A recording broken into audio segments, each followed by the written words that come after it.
खेत बचाओ अभियान जो हाल ही में बहुत न्यूज में था, क्या ये यूपीएससी के लिए इंपॉर्टेंट है? इंपॉर्टेंट है तो किस प्रकार से क्वेश्चन यूपीएससी प्रीलिम्स या फिर मेंस में पूछ सकता है? चलिए आइए इस वीडियो में हम जानते हैं। So hello everyone, welcome to UPSC essential. इस वीडियो में हम जानेंगे खेत बचाओ अभियान क्या है और क्यों इसका सिग्निफिकेंस यूपीएससी प्रीलिम्स और मेंस के लिए है।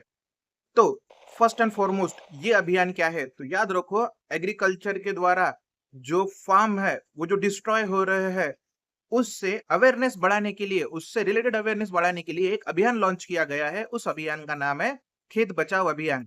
फिर से सिंपल भाषा में बताता हूँ, एग्रीकल्चर जो एक्सेस एग्रीकल्चर हो रहा है जिसके वजह से सॉइल की फर्टिलिटी लॉस हो रही है, उसके वजह से जो ड्रॉबैक्स है, जो डिसएडवांटेज है, वो किसानों को बताने के लिए एक अभियान लॉन्च किया गया है। उस अभियान का नाम क्या है? उस अभियान का नाम है खेत बचाओ अभियान। अभी दूसरा क्वेश्चन जो यूपीएससी पूछ सकता है कि ये अभियान कहां पर हुआ था, तो याद रखिए ये अभियान हो रहा है पंजाब में। पंजाब के पंजाब एग्रीकल्चर यूनिवर्सिटी के कृषि विज्ञान केंद्र द्वारा स्पेसिफिकली ये अभियान लॉन्च किया जा रहा है। पूरा 1 महीना चलने वाला ये अभियान है जिसमें अलग अलग साइंटिस्ट, अलग अलग ऑफिसर्स जो है वो गांव गांव जाकर हर किसानों से मिलकर उन्हें किस प्रकार से एग्रीकल्चर करना चाहिए, किस प्रकार से हमें कौन सी प्रैक्टिसेस आजमानी चाहिए, कौन सी प्रैक्टिस हमें नहीं फॉलो करनी चाहिए, इसके बारे में अवेयरनेस रेज करेंगे। जैसे कि स्टूडेंट्स, हमें पता है एग्रीकल्चर रिवॉल्यूशन के बाद पंजाब में बहुत ही ज्यादा एक्सपोनेंशियली हम कहेंगे ऐसा राइज होते दिखता है फूड ग्रेन प्रोडक्शन का। पंजाब को लिटरली ग्रेन बाउल कहा जाता है इंडिया का, जहां पे सबसे ज्यादा अनाज उगता है। अब ये जो अनाज उगता है ग्रीन रिवॉल्यूशन के बाद से, ये अनाज उगाने में जो सबसे ज्यादा मदद पंजाब के किसानों को की है वो की है फर्टिलाइजर्स ने। अब याद रखो, किसान अगर खेती कर रहा है तो खेती में कुछ तो भी फर्टिलाइजर यूज करेगा ताकि जो उसकी उपज है वो बढ़े, आउटपुट है वो बढ़े। तो ये आउटपुट बढ़ने के लिए किसान जो है वो फर्टिलाइजर यूज करते हैं। अब उस फर्टिलाइजर की वजह से क्या होता है, वहां पर एग्रीकल्चर प्रोडक्शन तो बढ़ रहा है, बट सेम टाइम जो क्रॉप है, जो क्रॉप की वजह से जमीन को डैमेज हो रहा है, जमीन के न्यूट्रिएंट्स जा रहे हैं, जमीन न्यूट्रिएंट डिफिशिएंट बन रही है। तो जमीन न्यूट्रिएंट डिफिशिएंट होने के बाद उसको कुछ वक्त देना पड़ता है, हम that land should regain it's lost nutrients उसके लिए। बट हो क्या रहा है, किसान जो है वो same crop again and again without any interval उस जमीन पे ले रहा है। अब न्यूट्रिएंट्स लॉस हुए हैं by taking first crop. Okay, तो जमीन में तो न्यूट्रिएंट्स नहीं है बट किसान को तो क्रॉप लेना ही है, तो किसान क्या करता है ऐसे कंडीशन में, किसान फर्टिलाइजर अप्लाई कर रहा है without knowing any soil health. किसान रेगुलरली अनकंट्रोलेबल फर्टिलाइजर अप्लाई कर रहा है और उसके वजह से क्या हो रहा है कि वहां पे फर्टिलाइजर अप्लाई कर करके क्रॉप्स का प्रोडक्शन हो रहा है, जिसके वजह से सॉइल जो है वो पूरा अपना नेचुरल रीजनरेशन कैपेसिटी गवा बैठी है। इसका वजह से क्या होगा, लॉन्ग टर्म कॉन्सिक्वेंसेस, मतलब वो लैंड जो है ना वो आगे चल के बैरन हो जाएगा। याद रखो, पेस्ट अटैक दिखता है हमें, कोई बीमारी अगर आई है क्रॉप पे वो दिखती है हमें, बट ये जो सस्टेनेबिलिटी जो लॉस हो रही है ना, जो सॉइल की एबिलिटी लॉस हो रही है क्रॉप प्रोडक्शन का, वो हमें दिखता नहीं है। इसके वजह से बहुत ही लॉन्ग टर्म कॉन्सिक्वेंसेस हो सकते हैं। तो इसी के लिए अवेयरनेस जनरेट करने के लिए साइंटिस्ट और जो ऑफिसर्स है उन्होंने क्या सोचा कि हम जो पंजाब के गांव में जाएंगे, लगभग 6,500 गांव में ये ऑफिसर साइंटिस्ट जाने वाले हैं, किसानों से मिलने वाले हैं और किसानों को बताने वाले हैं कि किस प्रकार से हमें सस्टेनेबल एग्रीकल्चर करना चाहिए। उनको सबसे पहले बताया जाएगा कि आप जानिए, पहले तो जिस प्रकार से हम, हमारी तबीयत खराब होती है तो हम पहले डॉक्टर के पास जाते हैं और डॉक्टर हमारी बॉडी को चेकअप करके बताता है कि हमें कौन सी मेडिसिन लेनी है। हम इरेशनल मेडिसिन नहीं लेते, हम देखते हैं हमें कौन सी बीमारी है, डॉक्टर जो हमें राइट डोजेस देते हैं वही राइट डोजेस में हम दवाई लेते हैं। सेम हमें अप्लाई करना पड़ेगा टू दी एग्रीकल्चरल लैंड।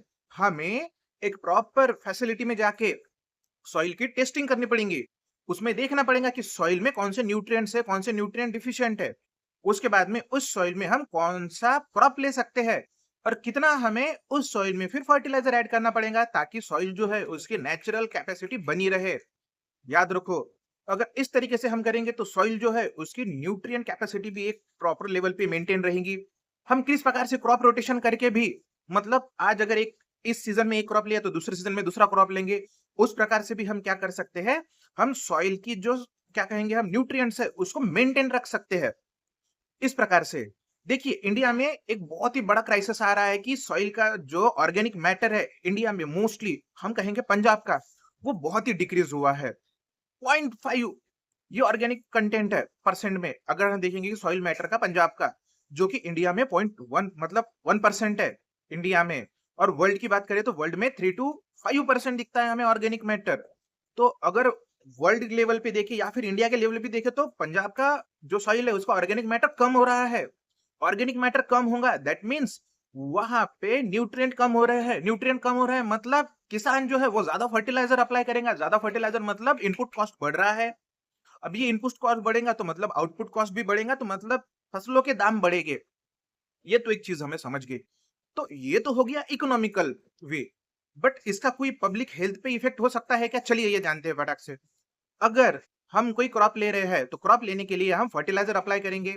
अगर फर्टिलाइजर अनकंट्रोलेबली अप्लाई करेंगे तो वो जो फ्रूट है, वो जो क्रॉप है, वो जो प्रोडक्ट है, उनके अंदर केमिकल जाएंगे, और वो केमिकल थ्रू बायो एक्यूमुलेशन इंसान के अंदर जा सकते हैं, और वो बायो एक्यूमुलेशन के थ्रू बायो मैग्निफिकेशन हो सकते हैं, तो इंसान के अंदर भी वो केमिकल, वो पेस्टिसाइड आएंगे जो हमें लॉन्ग टर्म हेल्थ इफेक्ट कर सकते हैं। तो उसके लिए भी मतलब पब्लिक हेल्थ के लिए भी हमें फर्टिलाइजर का जो यूज है वो सस्टेनेबल होना चाहिए, ऐसा कुछ साइंटिस्टों का मानना है। अब यहाँ पे तो हो गया ये फर्टिलाइजर की बात कि कंट्रोलेबल यूज होना चाहिए फर्टिलाइजर का, but fertilizer use long term में तो हमें अवॉइड ही करना चाहिए। तो फिर हमें कौन सी चीज को अडॉप्ट करना चाहिए? तो याद रखो, साइंटिस्टों का मानना है कि लॉन्ग टर्म के लिए हमें ऑर्गेनिक फार्मिंग, या ऑर्गेनिक फार्मिंग नहीं कहेंगे अपन, ऑर्गेनिक फर्टिलाइजर इसका ही हमें यूज करना चाहिए। ग्रीन फर्टिलाइजर का यूज करना चाहिए, ग्रीन मैन्योर का यूज करना चाहिए। मतलब किसान की खेती में ही वो जो बना सकता है फर्टिलाइजर, जैसे काऊ डंग से बनने वाला फर्टिलाइजर, अर्थवर्म से बनने वाला फर्टिलाइजर, वो जो रहता है सॉइल को न्यूट्रिएंट्स देते हैं, वो उस तरीके से हमें खेती करना चाहिए।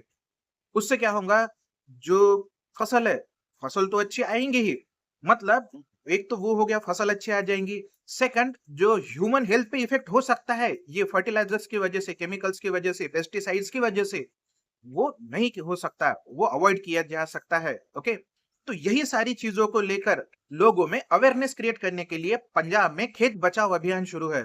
तो फिर से हम रिवाइज करेंगे, जल्दी देखेंगे प्रीलिम्स और मेंस के लिए क्या याद है।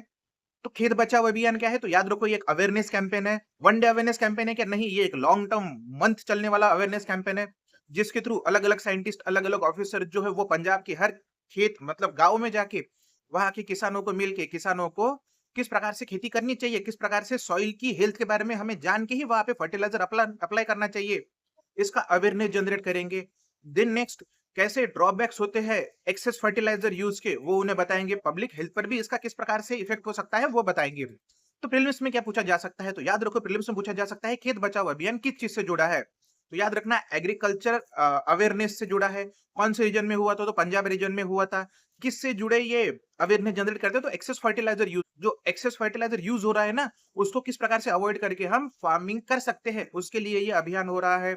देन मेंस के लिए क्या आ सकता है? तो याद रखना, मेंस के लिए आप याद रखो कि लॉन्ग टर्म फर्टिलाइजर का क्या इफेक्ट हो सकता है सस्टेनेबल एग्रीकल्चर पे, वो आप याद रखना है। Okay, excess fertilizer long term में नहीं कहेंगे अपन, एक्सेस फर्टिलाइजर किस प्रकार से हैम्पर कर सकता है हमारी लॉन्ग टर्म एग्रीकल्चर कैपेबिलिटी को या फिर सस्टेनेबल एग्रीकल्चर को, ये चीज याद रखो, ये आपको हेल्प कर सकता है। Thank you very much.